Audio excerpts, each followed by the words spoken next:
Hey guys, Monarch Synchro here, bringing you my updated Monarch deck.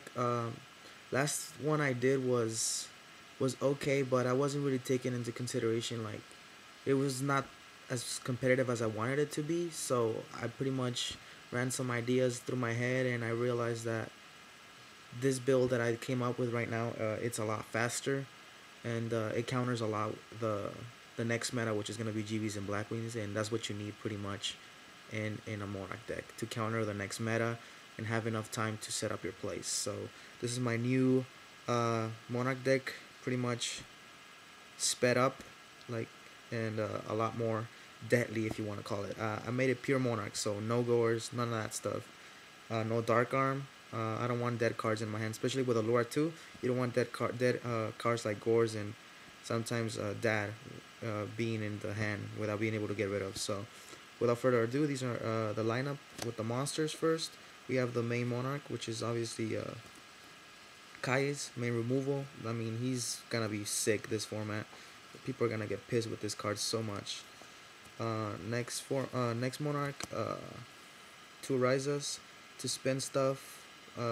He's pretty good, but in my opinion, the next Monarch that's gonna come up is actually way better. I'm thinking of taking out one Ryza and putting in another one of these, the Stalos. I'm thinking that this format it's gonna rely a lot on what cards your opponent has and doesn't have. So, if you can manage to take one of their key cards from their hand, like let's say maybe that you're facing up against a Shura, you sack it. You only have one card in hand. You think it's a Kalu, so they get rid of it. You can just hit them, and you just pretty much screwed them up. So definitely a good card in the next format, and it gives you pluses all the way around, and it burns. So you never know when you're gonna need that extra burn. That's it for the Monarchs. Now for the main beaters and tribute fodder, you need to run obviously two Cyber Dragons. I mean, they're gonna be staples in pretty much a lot of decks now. One Kaiku, you don't really need two now, but just for that extra removal. Two Cravons, because you need some sort of synchro power, and also they stall for your plays. You can teleport, sacrifice it for a Monarch if you really need to do that. But they serve a lot of purposes, and they're allurable, obviously. So yeah. And now this is a lot of things that have changed. Two Jujutsu Masters for GBs, and this card is just so broken. Like GBs have such a hard time. Sure, they're gonna have two smashings, but they can't smash while it's face down, so they're gonna have to attack into it and have to send it back to the top of the deck, and then they can smash if they want to. But you can just book it, and then they're gonna you can just when it's face up, and or maybe you can go ahead and switch it to attack mode next turn and attack poke, get that 1300 damage. Then they think they're out of the danger zone. You set a Book of Moon. They try to attack it with a GB. You book it, and now it's reset, and then you go for another 13 direct. So I mean, this guy does so many things. It's ridiculous. Gravekeeper's Guard. I might consider putting one more instead of a Kaiku, but that could be a side deck. But he's pretty broke. I mean, against GBs again, flip, it screws them up, sends it back to the hand, and then you can just go with the Stalos and get rid of their monster from the hand. So it's pretty broke. One Sangan, searches a lot of things in this deck. It's ridiculous, like 10 targets I think. Gale, because it's still broken. You can just go.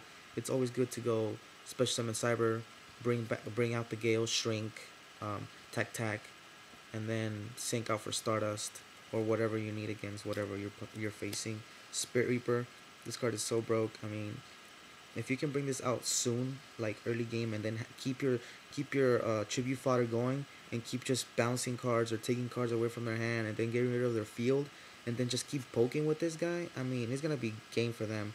You're gonna plus them out, so it's just ridiculous. I like this card. Whenever you get Sangan first turn, always try to search for him. He's always good, depending on if you're playing Blackwings or not or stuff like that. But you want him in really early game.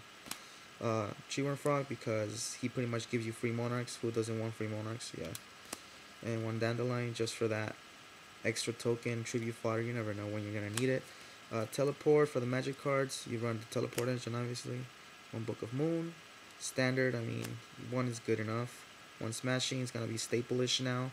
There's so many, this card is just so good. Soul Exchange to plus them out pretty good. Get rid of their monster, then go for the Stalos or whatever you need to do. Pretty broke.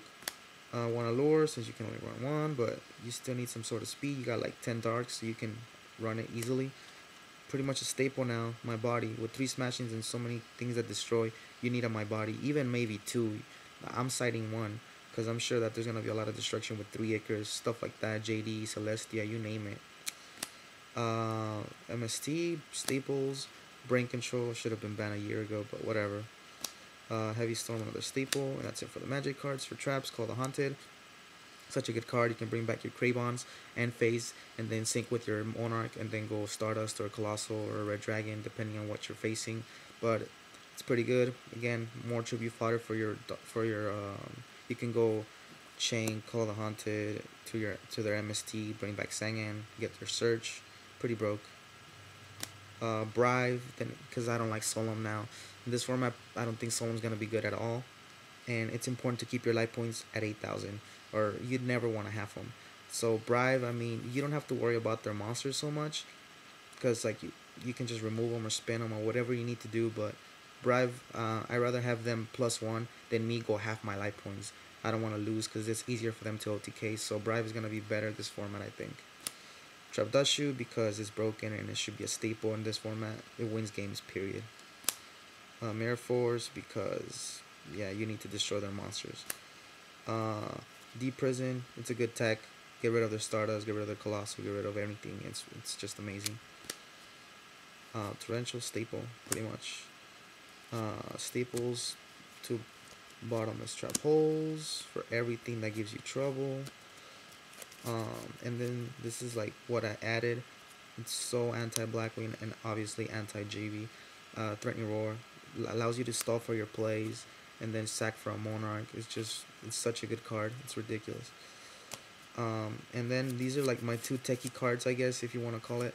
I added a Magic Cylinder. It's important to like let this card go off right away to get that maybe 2,000 damage or whatever it is, but it's important to get it done because then you're running your Kaias. Kaias does 3,400 damage if it removes a dark and then attacks directly. So depending on like if you combine that first turn and then do that, the Kaias move, you can potentially have like game on like 2 more turns after that, depending on how much control you have. So it's definitely gonna be a slower format. So maybe it gives you a chance to do this, and it's definitely a win condition. You know, late game, they don't have anything to destroy. You set it, attack, game. And then another card that I think is gonna be pretty good. It's Metal Reflect Slime. I mean, it's tribute fodder for your Monarchs. And maybe let's say you have a boss monster like a Monarch, and you don't want to like they go smashing. You can even like if you really needed to, and you don't want to lose your Monarch because that's your only out to whatever they have. You can chain the Metal Reflect Slime, put it in defense mode. It's a 3,000 defense monster, so it takes it. So a Smashing Ground has to take this out, and you keep your Monarch. Or you can just, I mean, against Blackwings, they go attack Shura maybe, or whatever they need to do. You activate this to save your life points, and even if they go Kalut to try to get over it, they won't get their Shura because this is a token, and tokens don't go to the graveyard, and Shura needs to send a monster to the graveyard. So keep that in mind. Tokens do not go to the graveyard. So if you guys didn't know that, then make sure you catch it because some Blackwing players don't know that, and they try to get their effect with Shura when they destroy a token. But that's another reason why it's good. Obviously, it's not so good against GVs because they can just smack into it. But even if they do want to get a free hit with a Marmello, let's say you go smashing, attack with Marmello, chain this, make them waste like 2,200 damage, you know, like, and then try to tag out for something that can kill it. But it's a pretty good card.